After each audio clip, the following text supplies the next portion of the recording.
જંબુસરના દહે ગામેથી 3 જુગારીઓને ₹17,000થી વધુના મુદ્દામાલ સાથે કાવી પોલીસે ઝડપી પાડ્યા હતા, જ્યારે અન્ય 4ને વોન્ટેડ જાહેર કરી ઝડપી પાડવાના ચક્રો ગતિમાન કર્યા હતા।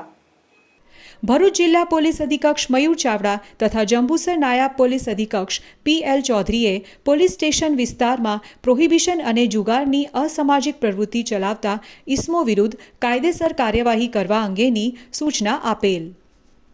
તે દરમિયાન કાવી પોલીસ સ્ટેશનના પોકો જયદીપસિંહને બાતમી હકીકત મળેલ કે દહે ગામે ભીલિયા વગામાં ખુલ્લા ખેતરમાં ટોર્ચ લાઇટના અજવાળે ઇરફાન ચોકસી કેટલાક ઇસમોને ભેગા કરી જુગાર રમાડે છે।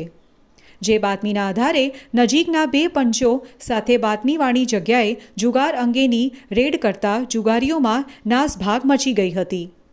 તે દરમિયાન 3 ઇસમો ઇરફાન મુસા અહેમદ ચોકસી, હારૂન અખ્તર બશીર મલેક તેમજ સાબિર અયુબ હસન મલેક જુગાર રમતા ઝડપાઈ જતા રોકડા ₹17,510 તથા જુગાર રમવાના સાધનો મળી કુલ ₹17,510નો મુદ્દામાલ સાથે ત્રણેયની અટકાયત કરી હતી।